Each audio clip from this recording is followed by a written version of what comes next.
Society 13 Podcast Network, redefining podcasts. Do you like to listen? Hi, this is Tawny Plattis of the Dirty Bits podcast, where I very casually retell all of the scandalous and salacious stories from history your teacher probably left out.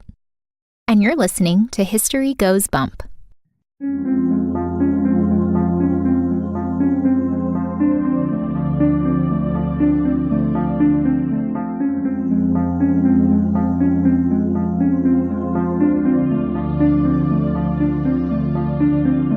History tells the story of the world and of our lives.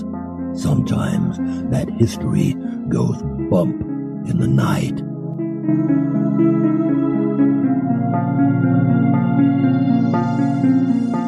Broadcasting from the center of oddity and the supernatural in Central Florida, it's the History Goes Bump podcast. Hello, you spooktacular people. Welcome to this 232nd episode of the History Goes Bump podcast. Ghost tours for the theater of the mind. I am your host, Diane. And this is Denise. On this episode, we're going to Utah, and we are going to be featuring the Saltair Resort. We'll be joined by our listener, Annjanette Beth, and her son is going to make a little cameo as well. He's one of our 9-year-old listeners, Jared. So we're looking forward to sharing our little discussion we had with him. Yes, we are. Before we get into that, we want to welcome into the spooktacular crew, Steve. Hello, Steve. Jackie Ann. Hey, Jackie Ann. Jess. Hey, Jess. And Yvonne. Hello, Yvonne. And now, this moment in oddity.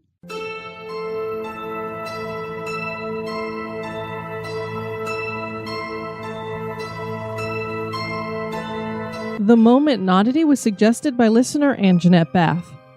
There are many tales told in the Utah Valley about Pawapicts, which are also called water babies. The stories about these creatures originated with the Ute tribe. They believe the Pawapicts came in various shapes and sizes. Some were described as being the size of a man's hand, the size of a 3 or 4-year-old child, or the size and shape of a full-grown woman. Pawapicts had long black hair, were found near water, and they cried like babies, which is where the term water babies comes from. The tales of their origins are as varied as their shapes and sizes. One account claims that Pawapicts came into existence as the result of a wrestling match between Pawapicts, a man, and Wildcat. Pawapicts had never lost a match. The two opponents met near a large expanse of water. Wildcat managed to throw Pawapicts into the middle of the lake and said, "You will stay in the water all the time now, and people will call you Water Indian." Eventually, Pawapicts convinced other tribal members to come into the water and become water Indians like him. Then they all would lure more people into the water. A Ute named Red Sunrise had a friend who did not believe in water babies. The two men went fishing in the Utah Valley. They came upon some water babies drying their hair on a flat rock. They were crying like babies, and the friend became a believer.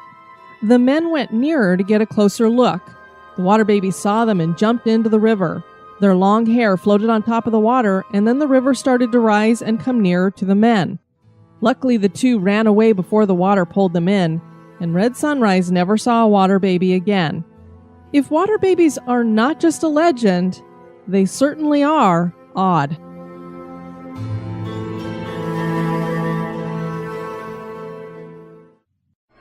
Turn out the lights. The party's just getting started. And now, this month in history.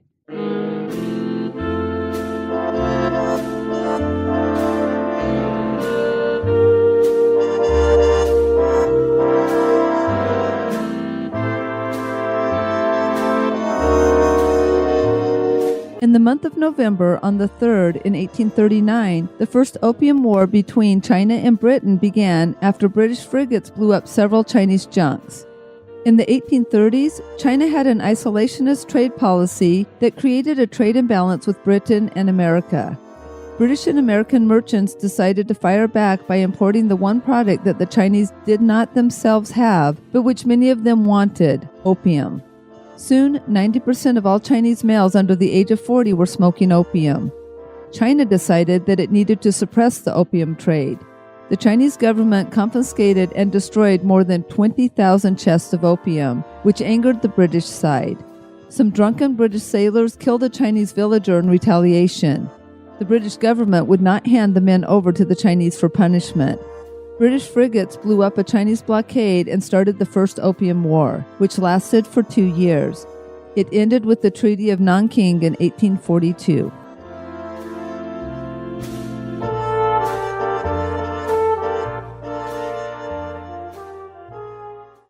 Along the shores of the Great Salt Lake in Utah stands the Saltair Resort. The resort has 3 separate incarnations and seems to have been plagued with a curse of sorts, because the first 2 Saltair resorts were destroyed by fire and the third has suffered flooding. This originally was a family place for fun, similar in style to Coney Island with carnival rides and games, and today is a place that hosts concerts and other events. Historic events were hosted here and famous people visited. Tragedy has been part of the story, and this seems to have led to spirits. While the first 2 locations are abandoned, they still seem to host spirits, and according to guests and employees, the third version of the Saltaire is quite haunted. Our listener, Annjanette Beth, suggested this location and helped with the research. She joins us to share the history and hauntings of the Saltair Resort. Well, we are joined by our listener, Annjanette Beth, and she suggested to us a location in Utah, in Salt Lake City, called Saltair Resort. And the pictures that you sent, Angie, are so cool. I just love the looks of this place. How are you? I'm doing well. How about you? We're doing great. Angie, what we always love to ask people when they come on with us, since you obviously listen to the show, what got you interested in the paranormal? There's a couple of different things that come into play. One of it's that I love stories in general. I love the things that we can learn from them, whether it's fictional or real. And some of the first stories that I ever heard about my own family, some people might call paranormal. My mom actually saw me in a vision before I was born. She's seen some family members after they've passed away. In fact, after I was born, I was born about 6 weeks early. And in that day and age, it was not likely for a child born 6 weeks early to survive. And she prayed with all her heart that I would survive. And the next thing she knows, she feels like she's getting a hug from someone telling her that it's going to be okay. She came to the conclusion later that was my uncle that had passed away. Oh, wow. That's cool. And then just me loving to read and write fantasy, I came to your podcast looking for some inspiration of the darker variety. Well, we definitely provide it. So have you had any experiences of your own? I think I felt the presence of those who have passed on. I smelled the cigarette smoke of one of my friends. I mean, I did have that really heavy feeling that we talked about, or that you quoted me earlier at the Portland cement factory in Salt Lake City. Mm-hmm. It was the most oppressive feeling I've ever had in my life.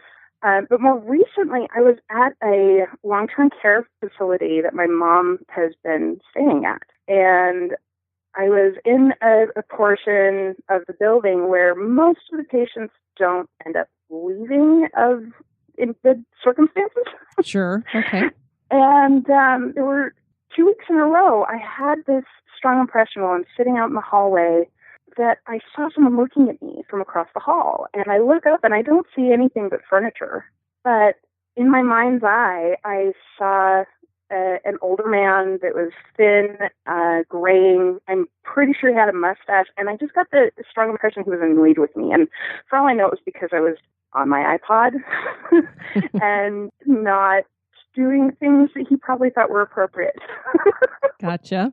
Well, that's very cool. Yeah, I don't think I have anything more than that. I mean, I do get strong impressions of even the emotions of the living from sometimes yards away. I can feel what is going on with someone. I don't know what other word to put it other than vibe. I kind of feel the vibes of the emotions around me, and even places can take on those vibes if they are strong enough in one direction for long enough. Sure. Do you live in Salt Lake City right now? I live in one of the suburbs. And how long have you been there? Most of my life. I've spent most of my life in the southwest part of the Salt Lake Valley. Spent a couple of years out in Corona, California as well. Well, I know you know quite a bit about the Great Salt Lake. Would you share with the listeners a little bit about it? Sure. I know that there were Native Americans that lived in the area before the Mormon pioneers came in. They were being persecuted for their religion, and they traveled across the West trying to find a safe haven. And when they got to the Great Salt Lake, that's where they decided to settle. I understand it was even Brigham Young, who was the prophet of the LDS Church, the leader. He was one of the first people to come and take a dip in the Great Salt Lake, or at least to put a toe in there. Very cool. And have all the brine shrimp go around it.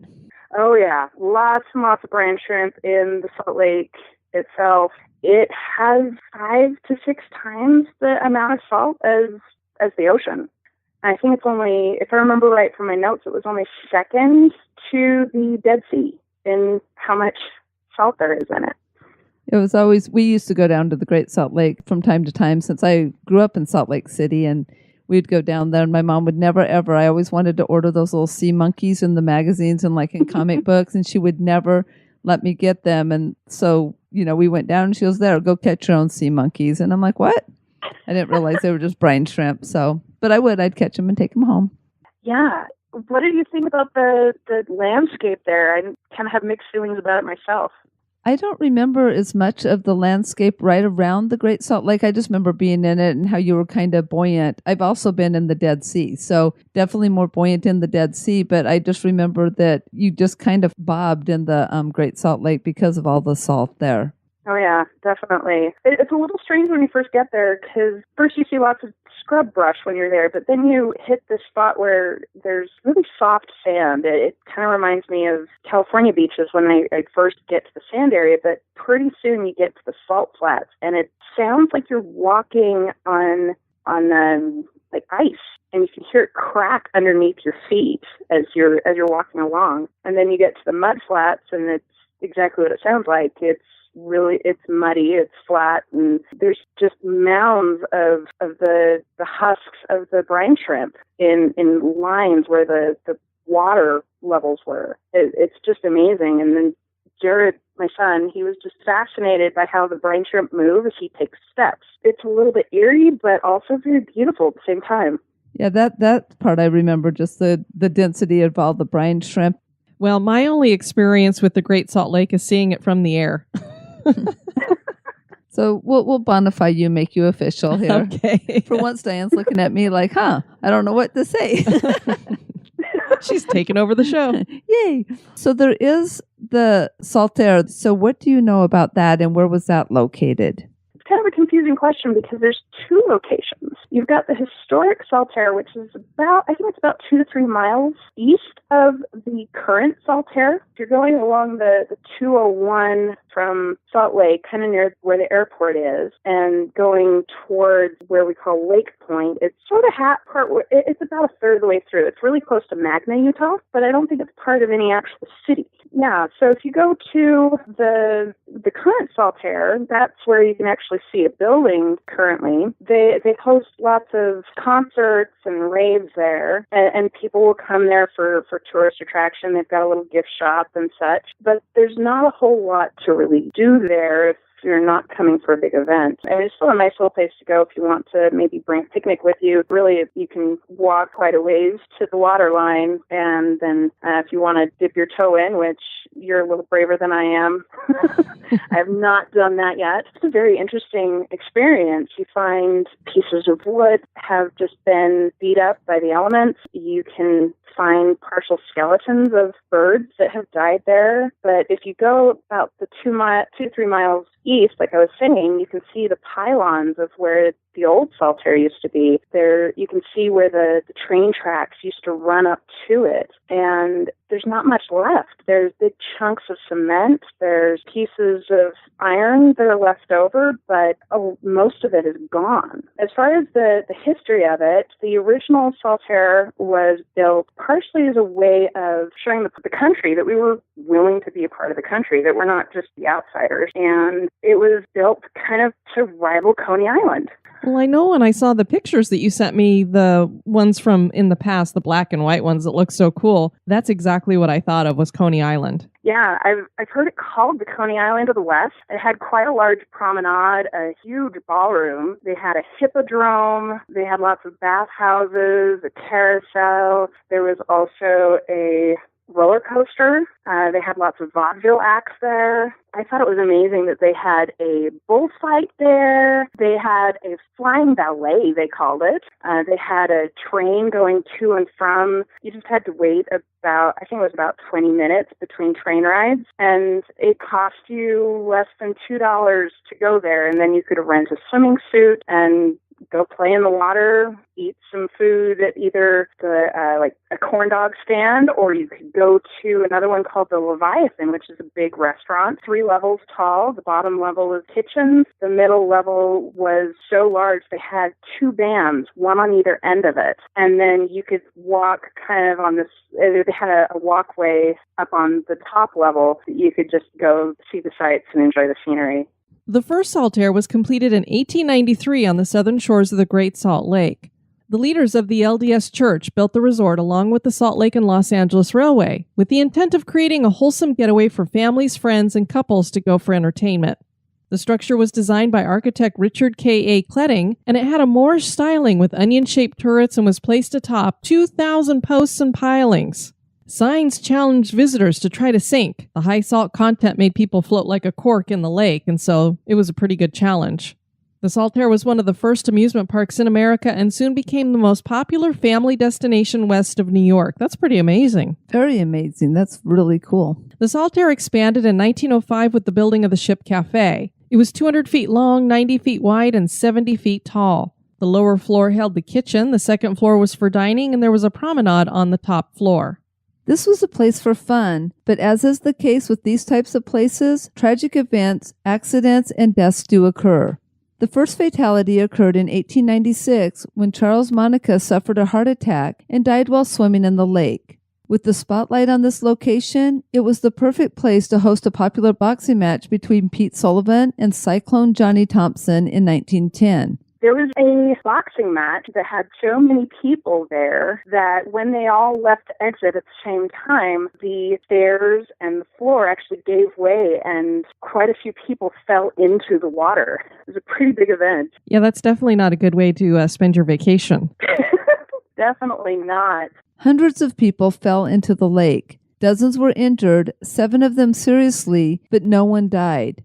Freakishly high winds destroyed 327 of the bathhouses and tore up 100 yards of railroad trestle. The following year, in 1911, a bullfight was held. Several bullfighting experts were brought in from Spain and Mexico for the event, and the matadors used wooden swords and spears. 4 of the men were gored by the bull, and it was declared the winner. The first fire at Saltaire occurred in 1916 and was caused by hot coal spilling from the steam engine. The resort repaired the damage and started looking into electric trains to replace the steam ones. A second fire hit on April 22, 1925 in the Alibaba Cave concession. The fire spread to the other buildings and burned the Leviathan to the waterline. Most of the pavilion was destroyed. The Midway, several bathhouses, and some of the railway line were also affected. In all, the cost of the damage was $750,000. Because of the cost of the damage and competition from Lagoon, which was a resort that was a few miles to the north, there was no real backing to implement a rebuild at the location. This was the end of what is known as historic Saltaire.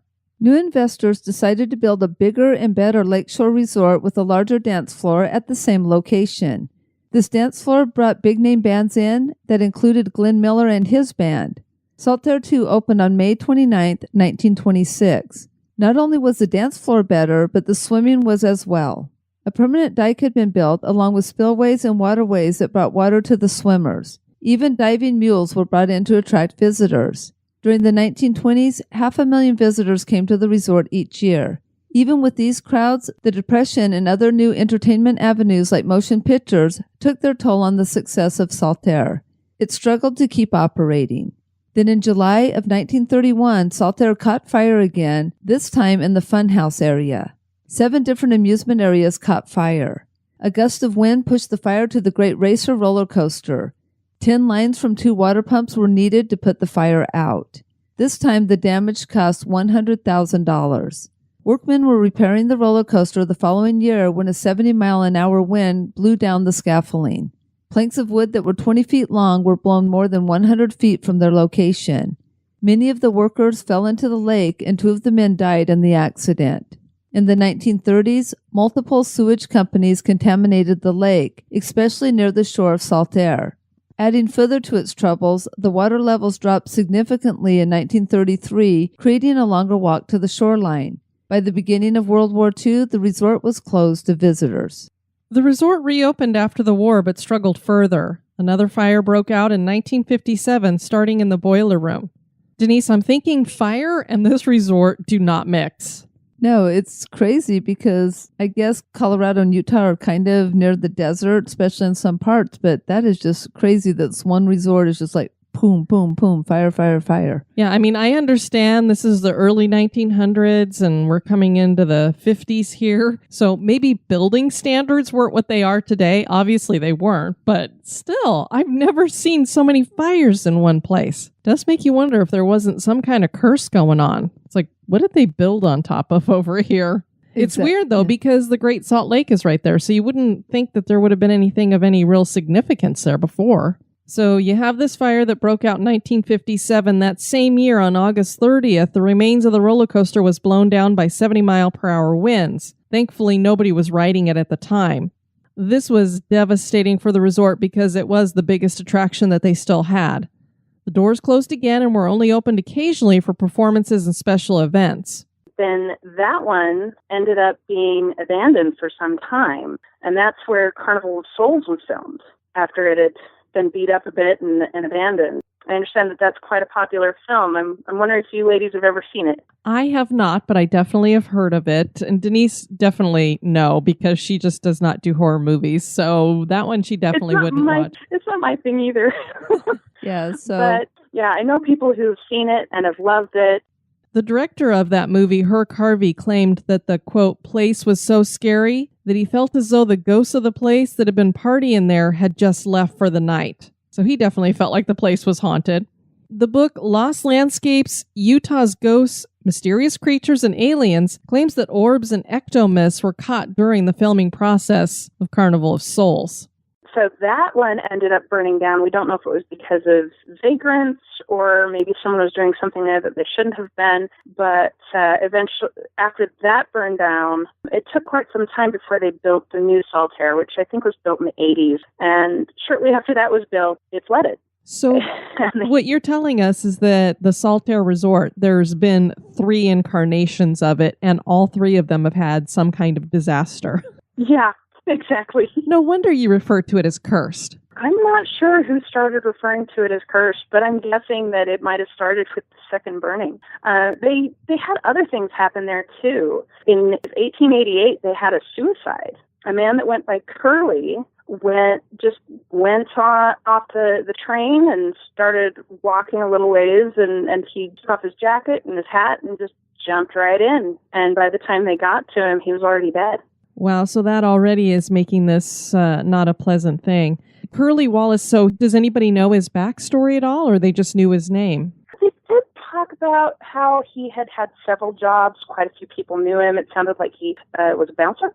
I didn't get any idea about why he decided to end his life. I wish I knew. They just talked a little bit about what he was like as a person and just how sudden and unexpected it was that he jumped in.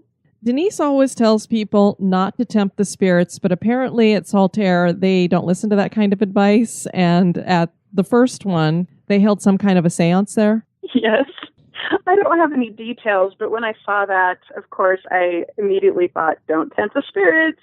And according to my brother, when he visited the old Saltaire location, he and his friends went out for kind of a photo shoot. They're an artsy group of people, and so they brought costumes and things to change into, and they took lots of photos out there, and this was before digital cameras. My brother said that there was no wind, and so he cannot count for what was going on. It was also dark enough that the bugs should have been asleep by then, and yet there were so many orbs that it practically ruined all his pictures. He did say that there were signs of satanic rituals there.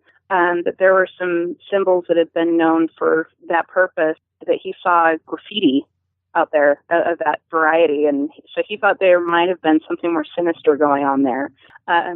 Even in modern times, we've got, or quite recently, there is a ghost investigation group that goes there fairly frequently. They have a medium in the group, and she has said that she spoke to a demon that is on the 3rd floor of the current location, and that this demon has never been alive.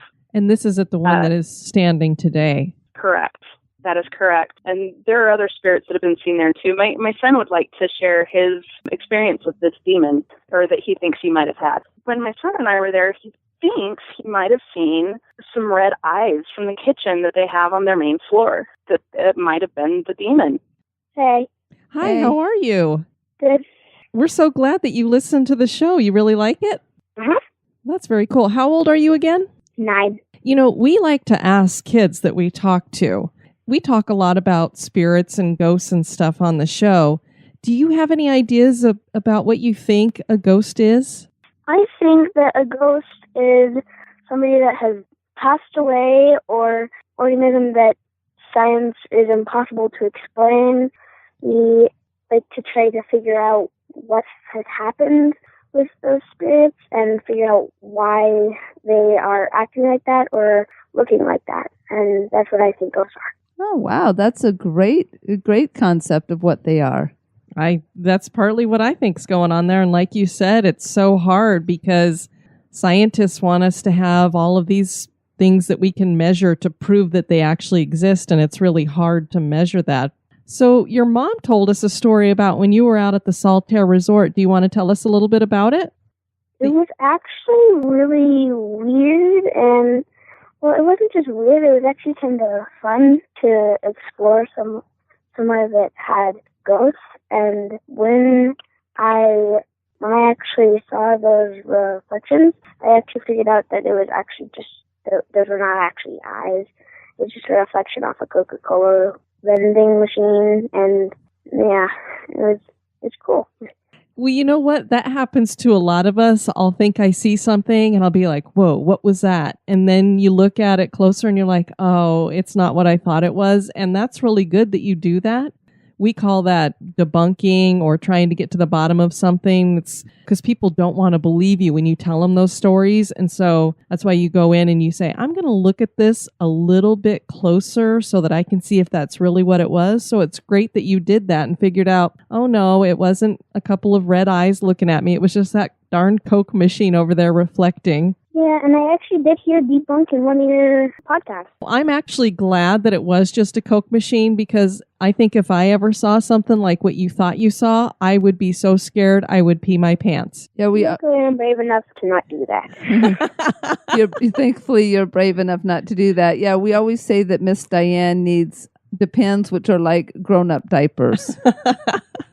So is there anything else you wanted to tell us, Jared? I do think that the way that the brine flies move is kind of weird, and it looks like there's just a wave of them when you just step about 3 inches away. And it's just really weird, and I think kind of cool, but also kind of seems paranormal, even though it's not. And what was this that you were talking about? The brine flies moving on the edge of the beach. Okay, because I wasn't sure if you'd said butterflies or Brine flies. brine flies. What is a brine fly? I have no idea. They're basically just the only insect that can live near or on top of salt water that is that high level of. Oh, wow. Are they big or small? They're super small. Oh, they're super small, so you can barely see them? Kind of. They're about fruit fly size. So you can see them pretty good. And so do you see them like when they're darting on the water? Is that how you know they're there? You basically just see a whole bunch of black dots on the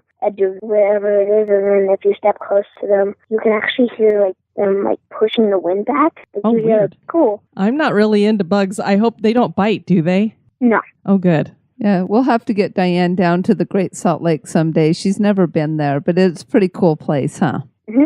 Have you ever stepped in the water? Yes, and it was not comfortable. Oh, it's not comfortable? Is it because it has all that salt in it? No, I just had a whole bunch of sand in my shoes. Oh, well, that'll do it. You get sand in different places and it doesn't feel very good. I know that. Thank you so much for coming on and sharing with us. We went to talk to the employees there to ask them about their ghostly experiences and just to take some pictures, and there were no other employees there, so they were willing to give me a quick little tour of the place. We didn't go to the kitchen itself, we just kind of walked past it, but we were told of a little boy spirit that likes to play ball in the men's bathroom. We were also told about that employee was in the women's bathroom cleaning and thought she heard someone banging bathroom stalls in the men's room, and she went to go check it out, didn't find anything, came back, heard it again, and eventually she realized that it sounded like footsteps above her. There's a walkway right across the top of both the bathrooms, and she was sure that there was running up there, and there was no one else there. They also said that they've heard complaints of children laughing during raves, that they go outside and check it out, and there are no children. That's really weird because raves are kind of loud, and the fact that they're hearing children. And I know it. And obviously you wouldn't have children at a rave, so the possibility of it being kids that are just hiding somewhere is probably not real high. Right. They mentioned an older lady that likes to wander on the beach. They also brought up a more recent spirit that has been put to rest since, but she was known by Saltaire Sally for some time. Her body was discovered in 2000 near the beach, and no one could identify her. And after 7 years, it took 7 years for them to identify her, but from what I heard from the employees, her spirit was wandering the beach up until the point that her body was identified and laid to rest. I did read that she was a single mother. She had been estranged from her family for some time, which is part of the reason it took them so long to report her missing. I don't remember finding information as to what the conclusion was other than they identified her. Now, with all these different hauntings that are going on there, do they have stories of people that have died there? Or, because I know at the first one we have that, but do they have it at the new one? Because it's only been there since the 80s. And especially with these children, I don't know if we're talking about stuff that might be residual or what. I'm not sure either. I had a hard time finding much of anything. At first, I was afraid I wouldn't be able to give you guys enough information about Saltaire until I started speaking to some of the employees. And basically, they told you with all these different stories that they're very uncomfortable going into any of the buildings by themselves. So they're obviously having some kind of experience that's frightening to them. Right. One of the employees said that he doesn't really like to acknowledge the spirits, and so he doesn't even look at them for very long. One of my favorite stories that was shared was that the stairs, there's some really beautiful stairs that split.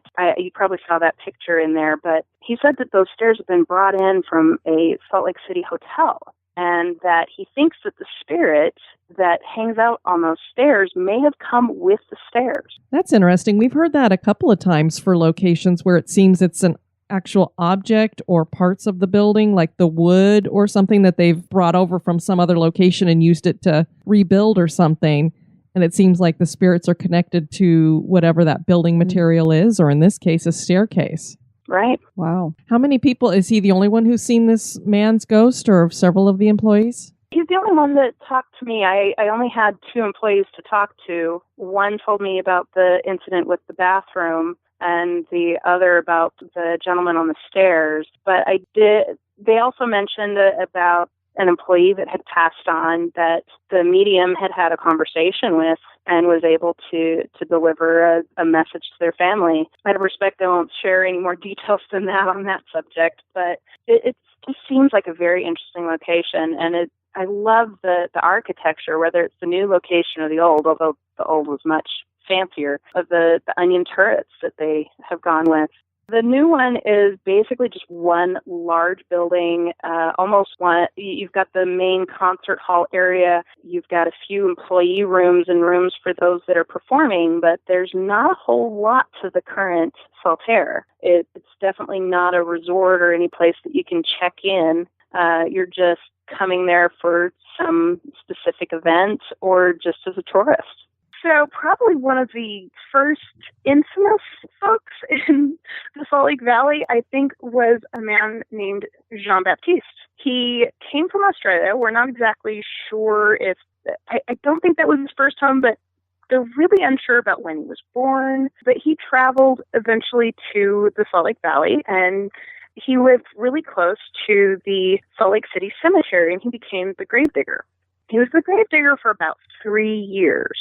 And someone came by to pick up the body of a loved one, and they pulled the coffin out and opened it up, and the body was not in a state that it should have been. It was not clothed, and it was upside down. Oh, that's kind weird. of unceremoniously put back into the coffin. And after some investigation, they discovered that it was because of Jean-Baptiste. He not only stole clothing and jewelry and cleaned them up for selling to secondhand stores, he was also a necrophiliac. Oh, fabulous. So he's stripping them naked. It's already bad enough that he's stripping them naked. Robbing them. And then he is selling the clothes to the public without them knowing that this came from a dead body. But then he is also having sex with these dead bodies. Did it matter if it was male or female? As far as his necrophiliac tendencies, I'm not sure. As far as his robberies, that was male, female, adult, child. He didn't seem to discriminate. Wow, he was a great guy. Over 300, I think it was over 350 bodies that they found had been affected. So by him? You've got to wonder, because usually the gravedigger is not the sextant and not in charge of the cemetery. They're just digging the graves where they're told to dig them. So it's like, who was not paying attention to what this guy's doing out there? Right. First they tried putting him in jail, but the folks that were in jail with him were very unhappy with him, and they were afraid for his safety. So they took him out to Antelope Island, which is, I believe, the biggest island in the Great Salt Lake. Then they decided that wasn't the best place to keep him, so then they moved him to Fremont Island, which both of those islands are pretty close to the Saltaire Beach, which is why I'm bringing him up in connection. About 2 weeks after they put him there, he just disappeared. Some people think he built a raft and escaped. No one's really sure, but it's been said that especially on a full moon night that you can see him wandering the beach looking for redemption. So this wasn't like a prison or anything. They just like basically threw him out on a deserted island or out on the island to fend for himself? They brought food to him once a week, and there was a little shack there. I heard that the shack had been pulled apart, so he might have used that to make himself a raft. That makes sense. So that's probably what he did, is he tore apart this ranch or whatever, and making a raft to go across the Salt Lake probably didn't work well, and he ended up drowning in it, and that's probably why he's seen on the shore. Yeah, could have been. These islands aren't completely devoid of life. They used to keep some cows there, and today if you go to Antelope Island, there are some wild buffalo. Wow. You know, I learned something because I had no idea there were islands in the Great Salt Lake. I mean, I guess it makes sense because it's so big, but I never thought about it. Yeah, it's quite nice. It's a nice place to visit if you want to see some wildlife, especially in the spring, because you have the birds that come to nest at the Great Salt Lake, and then you can also see the buffalo. I really love Utah in the spring and summer. I mean, most people think of skiing, but I prefer to go hiking or to go enjoy the wildlife. I wanted to ask you before we let you go, if you're comfortable with this, is when we talk to people who have different religious beliefs, we kind of like to ask, in your particular belief that you have, what the theories or how they feel about ghosts and spirits and communicating with them or that kind of thing. And since you were with the LDS Church, we were wondering if you would share a little bit about that. Sure. In order to fully explain, I kind of need to explain the pre-existence. I believe you mentioned it in a previous episode, that we believe our spirits were created prior to birth. Gotcha. And that we had a big meaning with what we refer to as the hosts of heaven, and we were given the plan of mortality and how that would lead us towards exaltation.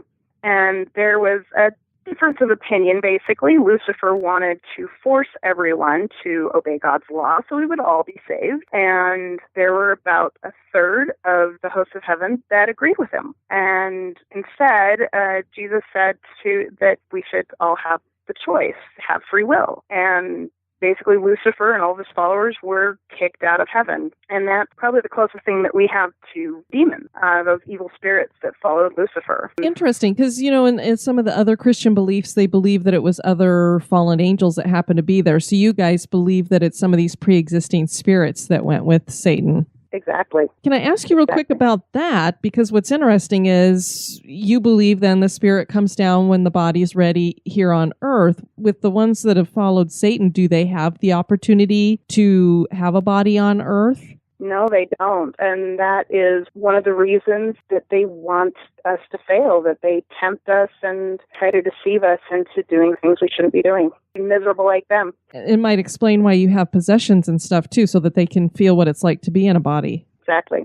And then as far as other spirits, I definitely, we believe in eternal family and eternal marriage is possible. And so you can see how the afterlife is a big deal for us. And we have family members that can visit us. As far as the afterlife, we believe in the immediate afterlife, that you either go to paradise if you lived righteously, or to spirit prison if you lived unrighteously. And we don't have a whole lot of details as to what that might look like, other than those who go to paradise can administer to those in spirit prison and can also administer to the living. Interesting. So there's a way to kind of connect between those two places. It's not like they're completely separated from each other. Right. Interesting. And it's also possible to be still redeemed in spirit prison, although it's more difficult than doing it in this life, but it is possible. And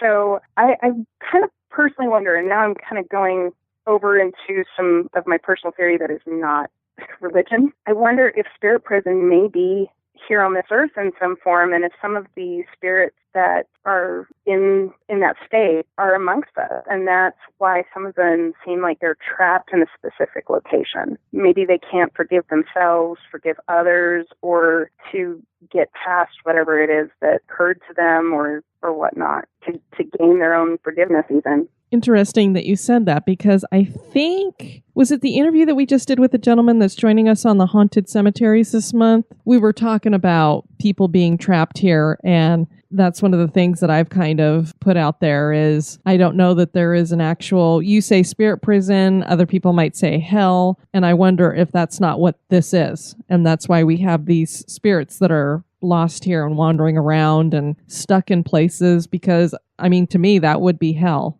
Yeah, in our religion, we also believe that after Christ comes back and after the resurrection, that, first of all, everyone's going to get resurrected that has a body. Okay. And then we believe in 3 levels of heaven, and that very few will be sent to what we call outer darkness. And outer darkness would probably be hell. Mm-hmm. And even in the lowest level of heaven, we've been told that it is so amazing that we would want to go there, that it is better than we can even imagine. Again, going back to my own personal belief that's outside of faith, because I have that ability to feel people's emotions, even from a great distance, and to feel a vibe, I guess you could say, from a location even, I would not be surprised about that whole tape recorder theory that you guys talk about sometimes, where certain locations have this little loop of something that happens. That might not be a spirit. That might be just the environment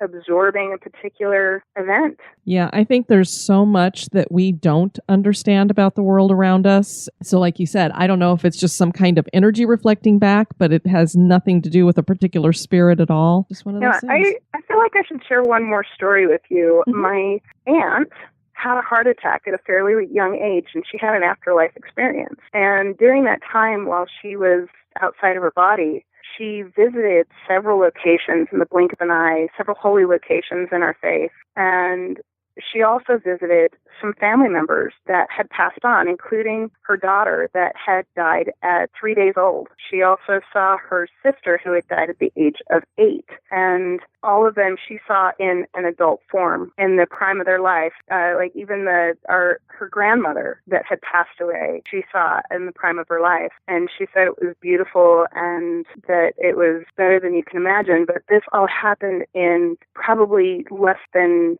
2 or 3 minutes that she was gone. Wow. It's kind of like when they say your life flashes before your eyes, but hers was the flashing of other people before her eyes. Yeah, except she remembers going and seeing them and hugging them and that this was the afterlife that she was in for a short amount of time. I love the idea of, because I've often wondered, because there's so much that we're not told, whether it's whatever religious text people read, what age are you in the afterlife? Is it just that? That's why sometimes I wonder when we see children's spirits, I get confused with that, because not only do I think it doesn't seem fair that they are just left here abandoned, since most children you would consider to be innocent, but then I also think in the afterlife, don't they get to grow up? I mean, who wants to be 5 for the whole afterlife? Just like I wouldn't want to be 80 or 90 in the afterlife either. So I always hope that we're all, basically 20 something. Yeah, I mean, they may be able to choose their forms after, like you've suggested before, but I also, knowing that she saw her daughter that was only 3 days old and was able to give her a hug as in the form of an adult. And knew who she was. Yeah. Interesting. Knew exactly who she was. Well, that's a cool story. Well, Angie, thank you so much for suggesting this location and joining us to talk about it. Yeah, I had a lot of fun. You have a great night. You too. Okay, thanks. Bye-bye. Bye-bye. Do all the tragedies that have struck the Saltaire indicate some kind of curse? Have the ghosts from the other Saltaire locations traveled to Saltaire 3? Did a ghost travel to Saltaire 3 with the staircase from downtown Salt Lake City? Has the energy from the past imprinted itself here? Is Saltaire and the surrounding area haunted? That is for you to decide. What's so strange to me is that we have supposedly these spirits hanging around here, and we all know that salt is usually used as something that's for cleansing, especially of bad energy. So it's just weird that you would be near this huge body of salt water and that you could have these hauntings going on there. But I guess anything's possible, and this is, I think she said, about 2 miles away now from the actual lake, so... Well, and just like humans, I think some of the spirits and ghosts can have a little bit of a salty personality. Oh, Denise.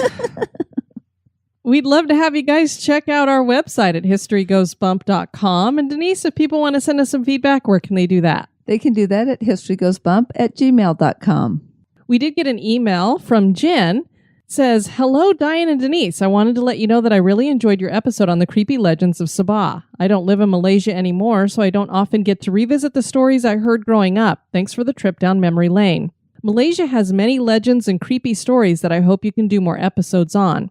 Besides Pontianak, Langasur, and the like, there are creepy stories like Bujang Senang, a supposedly magical man-eating crocodile that prowls the rivers of Sarawak." Oh, great. A man-eating crocodile that's magical? That sounds terrifying. The Carrick Highway said to be haunted by a driverless yellow Volkswagen Beetle.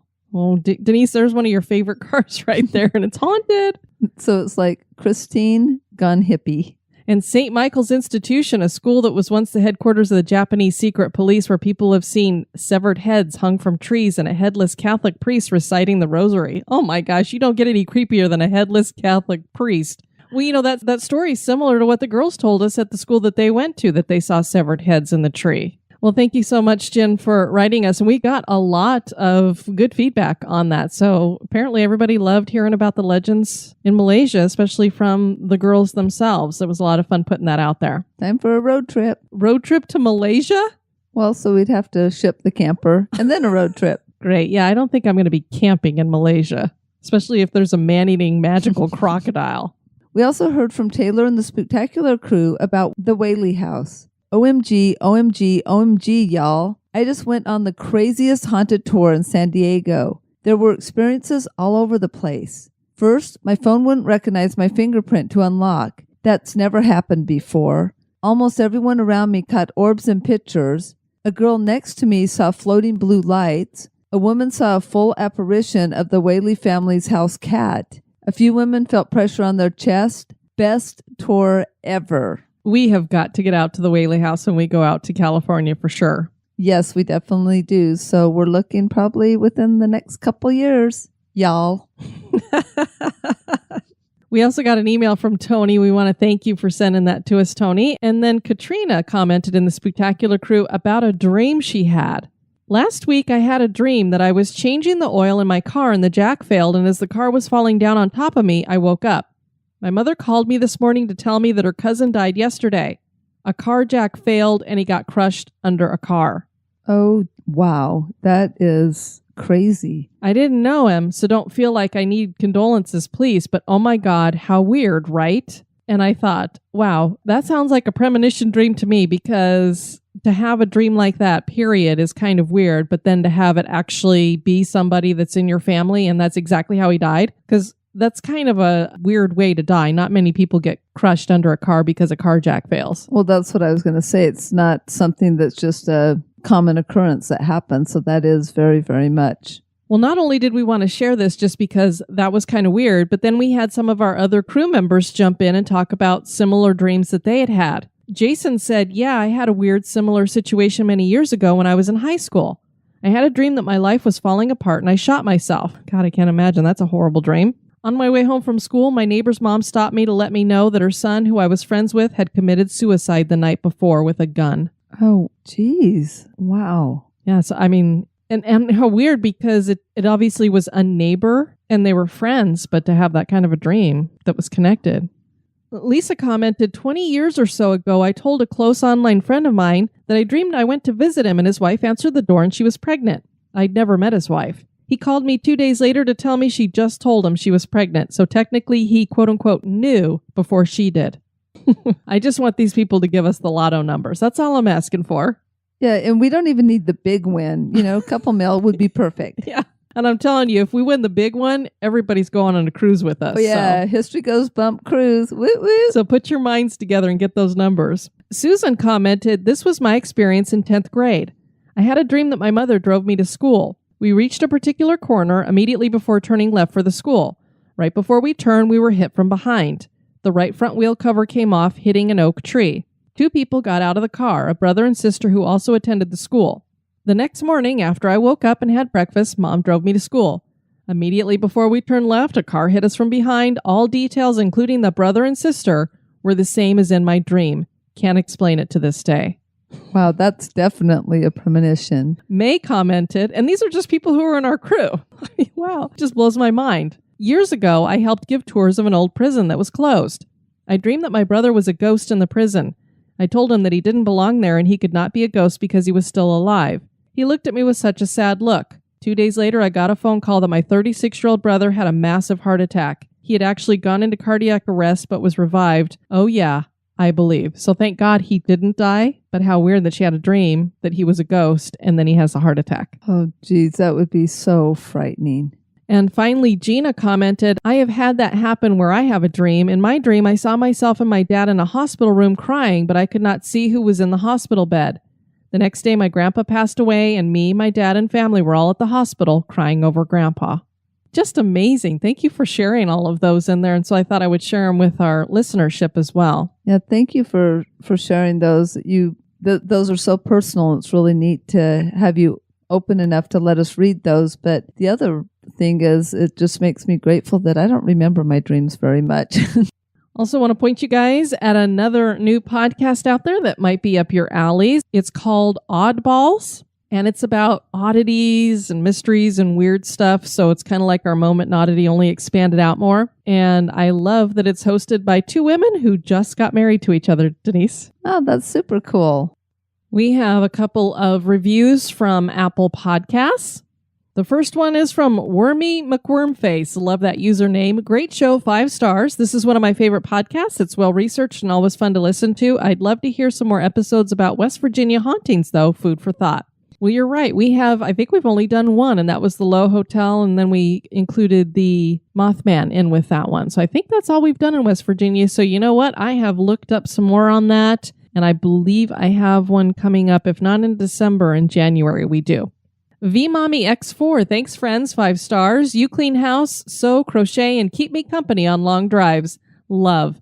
I love to travel and I enjoy hearing of your travels. Keep up the excellent podcast. Well, thank you. I'm glad we're doing all the tours with you.